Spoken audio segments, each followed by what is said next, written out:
আসসালামু আলাইকুম। আন্তর্জাতিক বাংলা সংবাদে আপনাকে স্বাগতম। প্রথমে সংবাদ শিরোনাম, পরে বিস্তারিত। যুক্তরাষ্ট্রের বিরুদ্ধে শেষ রক্তবিন্দু দিয়ে লড়াইয়ের হুঁশিয়ারি কিউবার। ইরান যুদ্ধ ঘিরে ট্রাম্পের সঙ্গে দূরত্ব বাড়ছে সৌদি যুবরাজের। প্রকাশ্যে এলেন আইআরজিসির প্রধান আহমদ ভাহিদি। এবং ইরানের সঙ্গে আলোচনা দ্রুত এগিয়ে নেওয়ার আহ্বান সাবেক মার্কিন আলোচকের। এতক্ষণ শুনছিলেন শিরোনাম, এবার বিস্তারিত। তবে বিস্তারিত জানার আগে আপনি ভিডিওটি কোথা থেকে দেখতেছেন সেটি অবশ্যই কমেন্টে জানিয়ে যাবেন। ইরানকে ঘিরে সাম্প্রতিক সংঘাতের সময় যুক্তরাষ্ট্রের সঙ্গে সৌদি আরবের কৌশলগত অবস্থানে উল্লেখযোগ্য পরিবর্তন এসেছে। যুদ্ধের শুরুতে ইরানের বিরুদ্ধে কঠোর পদক্ষেপে সমর্থন দিলেও পরে সংঘাত বিস্তৃত হওয়ার আশঙ্কায় মার্কিন প্রেসিডেন্ট ডোনাল্ড ট্রাম্পের পরিকল্পনার বিরোধিতা করেন সৌদি যুবরাজ মোহাম্মদ বিন সালমান। এমনকি এক পর্যায়ে ট্রাম্প প্রশাসনের সঙ্গে উত্তেজনাপূর্ণ মত বিনিময়ও হয়। নিউ ইয়র্ক টাইমসে এক প্রতিবেদনে এ তথ্য উঠে এসেছে। প্রতিবেদন অনুযায়ী যুদ্ধের শুরুতে ইরান হরমুজ প্রণালী বন্ধ করে দিলে বাণিজ্যিক জাহাজ চলাচল নিরাপদ রাখতে যুক্তরাষ্ট্র প্রজেক্ট ফ্রিডম নামে একটি সামরিক অভিযান চালু করার পরিকল্পনা নেয়। তবে এই অভিযানের জন্য সৌদি আরবের আকাশসীমা ব্যবহারের অনুমতি চাইলেও রিয়াদ তা প্রত্যাখ্যান করে। এ সিদ্ধান্তের পর president Trump, vice president JD Vance, মধ্যপ্রাচ্য বিষয়ক বিশেষ দূত স্টিভ উইটকফ, জ্যারেড কুশনার এবং পররাষ্ট্রমন্ত্রী মার্কো রুবিও সৌদির নেতৃত্বের সঙ্গে একাধিক জরুরি ফোনালাপ করেন। তবে নিজের অবস্থান থেকে সরে আসেননি যুবরাজ মোহাম্মদ বিন সালমান। ফলে পরিকল্পনা ঘোষণার 48 ঘণ্টারও কম সময়ের মধ্যে প্রজেক্ট ফ্রিডম স্থগিত করতে বাধ্য হয় ট্রাম্প প্রশাসন। ওয়াশিংটনের আরব গালফ স্টেটস ইনস্টিটিউটের গবেষক হুসেন ইবলিসের মতে, সৌদি নেতৃত্বের আশঙ্কা ছিল যুক্তরাষ্ট্রকে সামরিক সুবিধা দিলে ইরানের পাল্টা হামলার প্রধান লক্ষ্যবস্তুতে পরিণত হবে দেশটি। এ কারণে তারা ওয়াশিংটনের উপর আস্থা হারিয়ে আরও সতর্ক অবস্থান নেয়। প্রতিবেদনে বলা হয়, গত 28 ফেব্রুয়ারি যুক্তরাষ্ট্র ও ইসরায়েলের যৌথ হামলার পর সৌদি আরব একদিকে মিত্র যুক্তরাষ্ট্রের সঙ্গে সম্পর্ক বজায় রাখার চেষ্টা করেছে, অন্যদিকে নিজেদের নিরাপত্তা নিশ্চিত করতে মধ্যপন্থী কৌশল অনুসরণ করেছে। যুদ্ধের বিস্তার ঠেকাতে তারা পরে যুদ্ধবিরতি ও অস্থায়ী সমাধানের পক্ষেও অবস্থান নেয়। একই সময়ে রিয়াদ আঞ্চলিক কূটনীতিতে বৈচিত্র্য আনার উদ্যোগ জোরদার করেছে। চীন ও পাকিস্তানের সঙ্গে সম্পর্ক আরও ঘনিষ্ঠ করার পাশাপাশি ইরানের সঙ্গেও সরাসরি যোগাযোগ বাড়িয়েছে সৌদি আরব। 2023 সালে চীনের মধ্যস্থতায় তেহরান ও রিয়াদের কূটনৈতিক সম্পর্ক পুনঃস্থাপনের পর দুই দেশের মধ্যে সংলাপ অব্যাহত রয়েছে। প্রতিবেদন অনুযায়ী সৌদি নেতৃত্ব এখন ইরানের পারমাণবিক কর্মসূচির চেয়ে হরমুজ প্রণালীর নিয়ন্ত্রণ, ব্যালিস্টিক ক্ষেপণাস্ত্র সক্ষমতা এবং আঞ্চলিক সশস্ত্র গোষ্ঠীগুলোর প্রতি তেহরানের সমর্থনকে বড় নিরাপত্তা ঝুঁকি হিসেবে বিবেচনা করছে। যদিও হোয়াইট হাউসের মুখপাত্র অ্যানা কেলি দাবি করেছেন, প্রেসিডেন্ট ট্রাম্প ও যুবরাজ মোহাম্মদ বিন সালমানের মধ্যে চমৎকার সম্পর্ক রয়েছে এবং যুক্তরাষ্ট্র আঞ্চলিক অংশীদারদের মতামতকে গুরুত্ব দেয়। তবে শেষ পর্যন্ত ওয়াশিংটন নিজেদের জাতীয় নিরাপত্তার সাথেই সিদ্ধান্ত নেয়।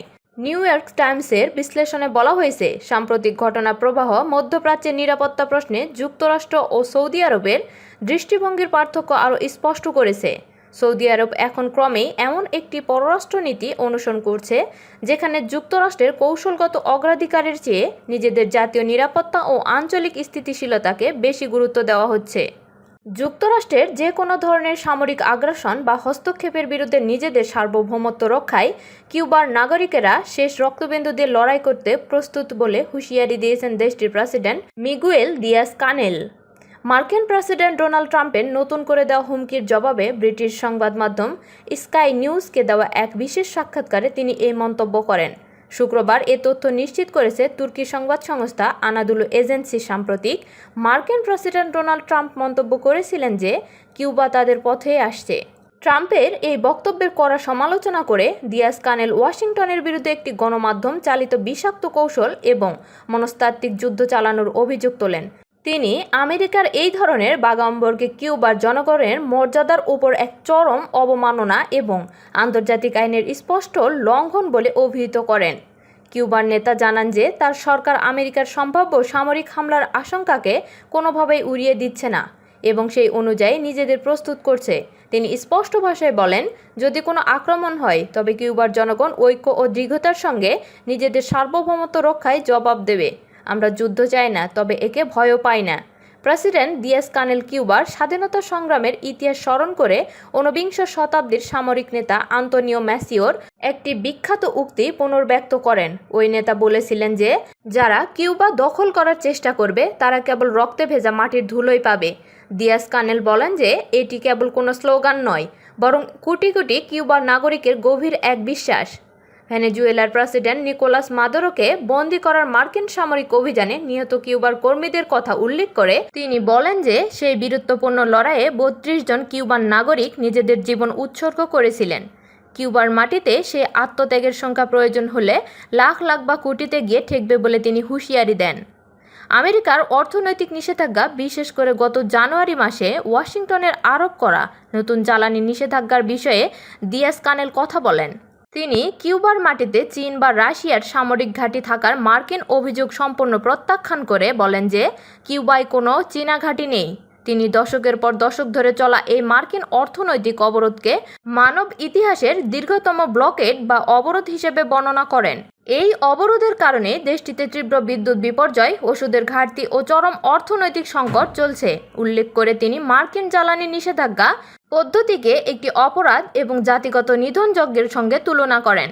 কিউবায় রাজনৈতিক বন্দী রাখা এবং বিরোধী মত দমনের বিষয়ে মার্কিন পররাষ্ট্রমন্ত্রী মার্কো রুবিও ও বিভিন্ন মানবাধিকার সংস্থার আনা অভিযোগ সম্পূর্ণ অস্বীকার করেছেন দিয়াস কানেল।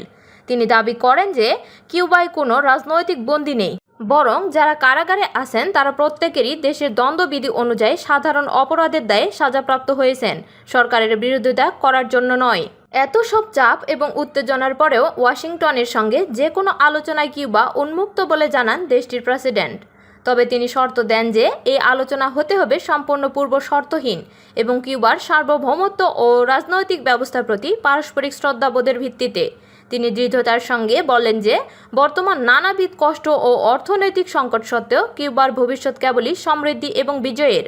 ইরানের সঙ্গে চলমান আলোচনা দ্রুত এগিয়ে নেওয়ার জন্য যুক্তরাষ্ট্রের প্রতি আহ্বান জানিয়েছেন সাবেক মার্কিন ইরান আলোচক অ্যালান আয়ার। তিনি বলেন, সাবেক সর্বোচ্চ নেতা আয়াতুল্লাহ আলী খামেনির দাফন সম্পন্ন হওয়ার পর আলোচনার গতি বাড়ানো জরুরি, যাতে কূটনৈতিক অগ্রগতি ধরে রাখা যায়। কাতার ভিত্তিক সংবাদ মাধ্যম আল জাজিরাকে দেওয়া এক সাক্ষাৎকারে আয়ার বলেন, এখন পর্যন্ত যুক্তরাষ্ট্র ও ইরানের মধ্যে আলোচনা ধীর গতিতে চলছে। তার মতে দুই পক্ষের আরও ঘন ঘন এবং দীর্ঘ সময় ধরে বৈঠক করা প্রয়োজন। তিনি বলেন, খামেনির দাফনের কারণে আলোচনা সাময়িকভাবে স্থগিত থাকতে পারে, তবে এরপর যুক্তরাষ্ট্রের উচিত দ্রুত আলোচনার গতি বাড়ানো। আয়ার আরও বলেন, এখনও উভয় পক্ষ হরমুজ প্রণালী খোলা রাখা, এর নিয়ন্ত্রণ ব্যবস্থা, লেবানন ইস্যু এবং ভবিষ্যতে পারমাণবিক কর্মসূচি নিয়ে কার্যকর অগ্রগতির প্রাথমিক পর্যায়ে রয়েছে। তার ভাষায়, পারমাণবিক ইস্যুই বর্তমান উত্তেজনার মূল কারণ। তিনি আশা প্রকাশ করেন, দাফন অনুষ্ঠান শেষে ওয়াশিংটন ও তেহরান আলোচনায় নতুন গতি আনবে এবং গুরুত্বপূর্ণ বিষয়গুলোতে বাস্তব অগ্রগতি অর্জনের চেষ্টা করবে। তেহরানে ইরানের সর্বোচ্চ নেতা আয়াতুল্লাহ আলী খামেনি জানাজার প্রস্তুতির মধ্যে দীর্ঘদিন পর প্রকাশ্যে দেখা দিয়েছেন দেশটির ইসলামিক রেভলিউশনারি গার্ড কর্পসের প্রধান ব্রিগেডিয়ার জেনারেল আহমদ ভাহিদি। বৃহস্পতিবার রাষ্ট্রীয় সম্প্রচার মাধ্যম IRIB প্রকাশিত ছবিতে দেখা যায় বিদায় অনুষ্ঠানে খামেনির কফিনের পাশে বসে আছেন ভাহিদি। কয়েক মাস ধরে জনসম্মুখে দেখা না যাওয়ার পর এটি তার বিরল প্রকাশ্য উপস্থিত হিসেবে বিবেচিত হচ্ছে। মোহাম্মদ পাকপুর যুক্তরাষ্ট্র ও ইসরায়েলের হামলায় নিহত হওয়ার পর ভাহিদি IRGCর প্রধানের দায়িত্ব গ্রহণ করেন। এর আগে তিনি IRGCর অভিজাত কুদস ফোর্সের প্রধান হিসেবে দায়িত্ব পালন করেছেন।